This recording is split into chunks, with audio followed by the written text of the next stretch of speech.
Oraya gelin, bu tarafa gelin. Yukarı.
Sen en yüce teksin Allah'ım. Birsin Allah'ım, birsin Allah'ım. Sen en yüce teksin Allah'ım. Budur özümüz, la ilahe illallah. Budur özümüz, la ilahe illallah. Budur özümüz, la ilahe illallah.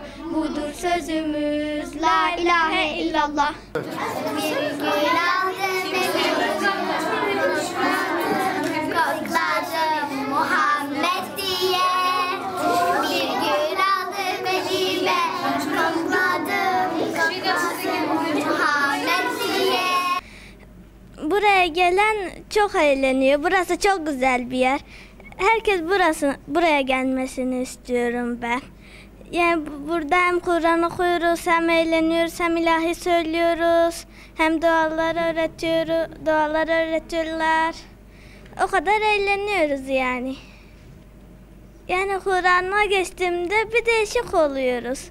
Yani sanki melekler şimdi yanımızda geziyor, öyle hissediyoruz.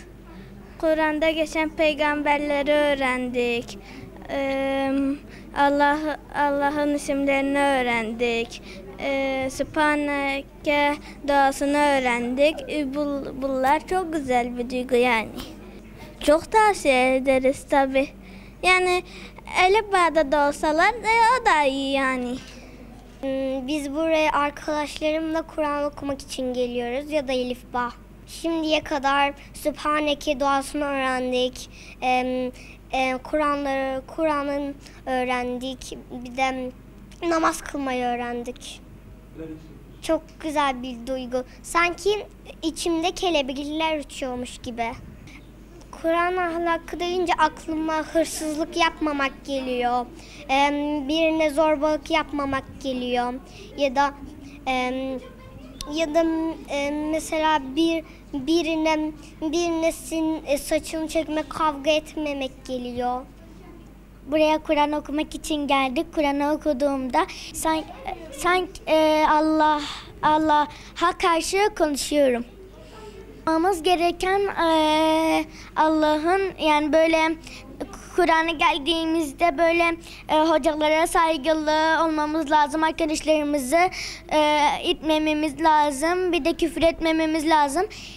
Bir de yapmamız şeyler, Kur'an okumamız lazım. Çalışmamız lazım Kur'an'a etmemiz lazım. Allah'ın adlarını ve peygamberlerin adlarını, başka dualar. Abdest almamız lazım. Erkeklere dokunmamamız lazım. Bir de namaz kılmamız lazım. Buraya Kur'an öğrenmeye geliyoruz. Kur'an'da Allah'ın şunları yapın ve yasakladığı şeyler vardır. Kur'an'da hani Kur'an'dan örnek almalıyız. Bilmediğimiz şeyleri Kur'an'ı açıp okuyup bilmediğimiz şeyleri öğrenebiliriz. Biz Kur'an'ı öğreniyoruz. Burada Elif Bağ'da olanlar da var. Hocalarımız bizleri okutuyor ve derslerimizi öğreniyoruz, çalışıyoruz. Yani böyle Kur'an'ı öğrendiğimizde içimizde böyle coşkular uçuşuyor. İçimizden bir sürü iyilik yapmak geliyor. Peygamberimizden örnek alıyoruz sürekli. Peygamberimiz namaz kılıyor. Mesela biz de namaz kılıyoruz. Oruç tutuyoruz Ramazan'da. Bence arkadaşlarım bir gayret etsinler, Kur'an'ı okumaya devam etsinler, hiç bırakmasınlar. Hocalar olmasa da Kur'an kursu bittiğinde kendileri okumaya çalışsınlar ablaların yanında. Buraya gelirken kısa kol veya sıfır kol, kısa etek, onlara benzer şeylerden giymemeliyiz. Çünkü Kur'an'da okuyamayız. Abdest alsak bile abdestimiz de kabul olmaz. Kapanmazsak da saçımıza örtü takmazsak zaten Kur'an okuduğumuzda o kabul olmaz. Yeni baştan okumamız lazım. Bir de sıfır kollaysak da yine de hırka giymeliyiz üstümüze. Bir de Allah'ın bir şey söyleyeceğim. Allah'ın Kur'an'da verdiği iyilikleri, kötülükleri, mesela işte diyor ki birisini dövmeyin. Döversek bir de diğer dünyada Allah da bize cehenneme koyabilir.